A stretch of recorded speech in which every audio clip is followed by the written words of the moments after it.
Well, if you admit Well, that's ignorance not and exactly he admits right. knowledge, as it He were. hasn't got knowledge. Well, but he believes he has knowledge. So That's the whole nature of belief. If we have two people, one of whom says, I don't know, God almighty, I hate all these absurd examples, but I go to two doctors, right? One of them, and I've got a pain in my wherever it is, and the first doctor says, I've no idea what's causing it, clear off, and the other one says, actually, it's because you've got a pimple in your thingy. Well, you know, and moreover, because this is what his God does, and moreover, I can cure it, I'll go for the second doctor. No, but it's not saying a pimple in your thingy. He's saying there's a really special, How do you know? unimaginable, supernatural thing in your thingy.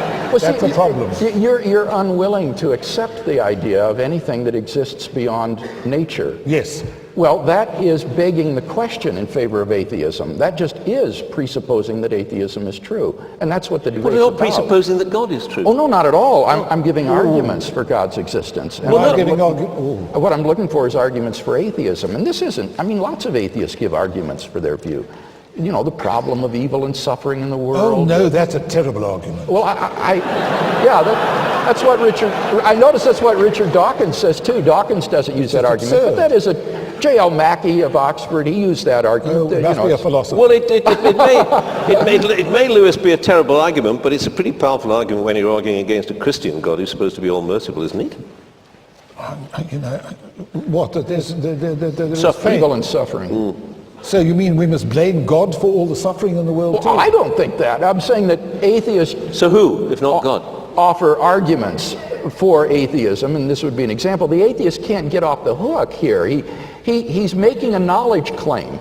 God does not exist. Oh, right. See, that's a knowledge claim. It's the agnostic who makes no knowledge claim. I don't say God does not exist. I say there's no evidence for God. All right, well, then that's mere agnosticism. No. Yeah. No, we atheists say we do not believe that God exists. Well, that's compatible with God existing, you see. No. That's mere agnosticism. No, it's not. Atheism says that God does not exist, which is a claim to know something and therefore requires justification. I'm terribly, this atheist doesn't say this. He just says there's no evidence for God. All right, well, how would you differentiate yourself then from an agnostic? Agnostic says I'm clueless as to whether God exists or not. And I'm a coward to try and make up my mind. Well, now that's pejorative. Yes, it is pejorative, and I mean it to be pejorative. All right, what about the non-cowardly agnostic, like Bertrand Russell, say, who says, I don't know whether God exists, I don't know whether God does not exist. Well, that's agnostic, yes. Well, that's what you are. No. Well, good okay, Lord. then give us, if you're not that, then you need to give us some warrant for the belief that there is no God. No. I just say Otherwise, I know of no evidence or any reason to believe in God whatsoever. This is a supernatural being for which I know of no evidence, and he's done nothing that I know of in the last 2,000 years. Why did you lose your faith? Me? We know why. We know why Bill found it. It's shameful. When I was young, I used to pray to God to help me with various things. My prayers weren't answered, so it was purely pragmatic. I gave it up. Sorry. No, Bill's was a red-haired beauty in the front row. At least I may be slightly simplifying what you told me. Or exaggerating. Or possibly even. Listen, there is one basic, you may have basic laws for God and things, and there is a basic law of journalism. And we all observe it, I promise you this. First simplify, then exaggerate. You know, I hold to that. I hold to. So, where we are, and I mean, you use much of your book to deny the circularity of your argument. What you've been trying to do tonight, forgive me if I've got this wrong, Lewis, is prove that it is in fact entirely a circular argument. Yes. Yes? Yes. Tell him why. Tell him why it's a circular. Yeah. Why it's a circular argument? Why because you want to believe, you need an explanation for things that you don't understand, like why the universe exists. And you're too frightened to admit that you don't know. That's not the definition of what a circular argument is. Well, it's circular-ish. No, a circular argument is when your only reason for believing a premise is that you already accept the conclusion. That's what you're doing when you say there's nothing beyond nature, there is no supernatural. That's presupposing no, but your argument atheism. is circular. That because there had to be a creator, therefore the creator had to be God. No, I gave an argument. No, I know, but I think that argument is totally false. Well, then what you need to do, we don't want to get what you involved need in to that do, again. Professor Wolpert, is then to identify the false premise in the argument, because the logic is valid. The conclusion follows from the premises, so you have to show me which of the premises is false. The premise is that there had to be a personal creator of the universe. Okay, and then what? If you're going to argue that that's false, then you'll need to refute the two arguments that I gave for the personhood of the creator. Oh, yes, well, there's no evidence for the personal. Well, I gave two. Oh, well, the moral one is absurd, because there's plenty of morality. You don't believe that's not a strong one. What's the other one? Oh, no, I think, well, that wasn't the argument for the personhood, though. The other arguments actually do give you a personal creator and designer. The arguments were that it must be a timeless and spaceless being, and therefore cannot be physical or material. And the only things that we know of that can fit that description are either minds or abstract objects, and abstract objects don't cause things. The number 7 can't cause anything. Therefore, the cause of the universe must be a mind. I'm very suspicious of anything that's timeless and spaceless. Well, you may be suspicious, but that's not really an argument or a refutation. I'm not a good physicist on this score. All right, let's get into the moral bit. Yes.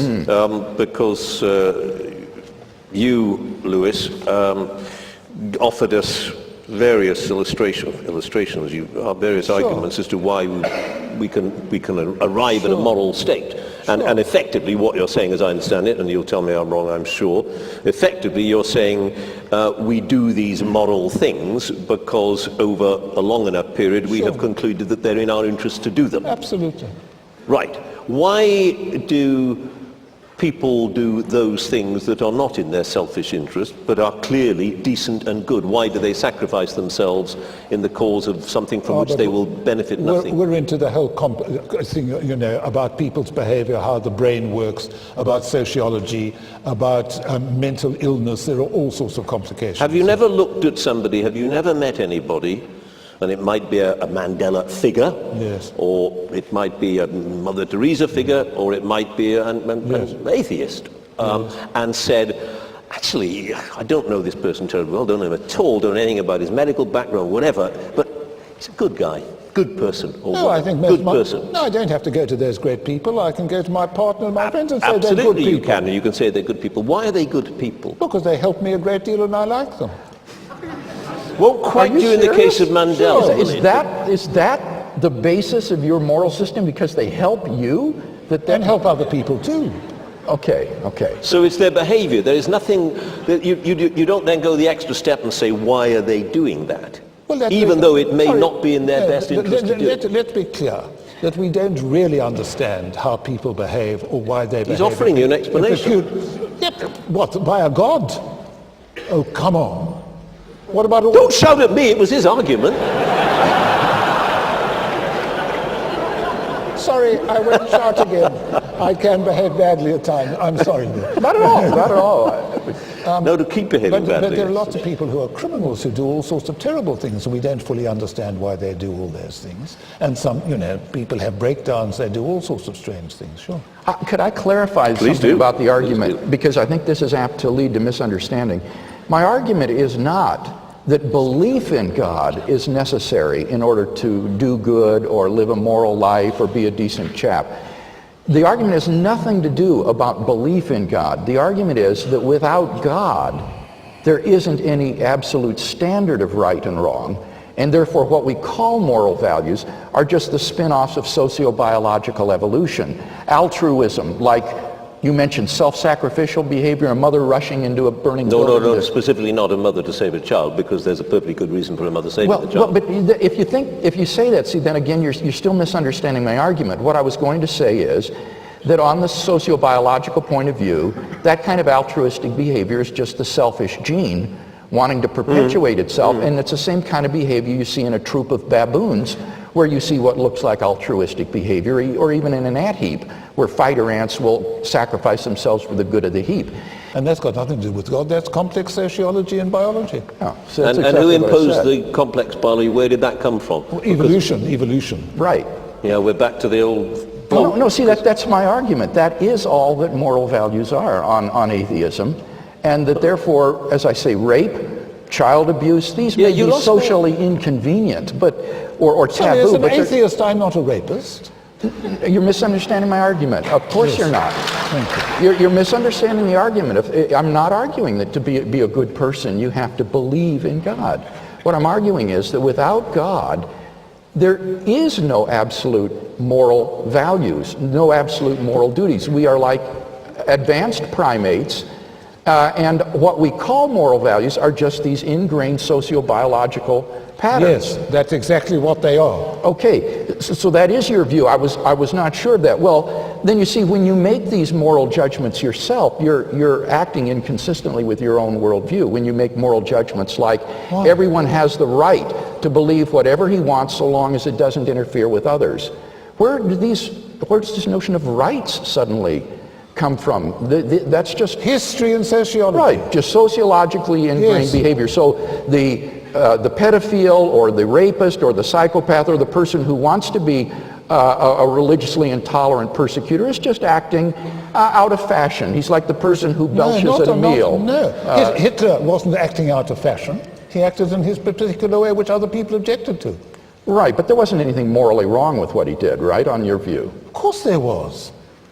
It was just contrary to the patterns of socio-biological behavior that have been ingrained into the human species, not to kill each other off.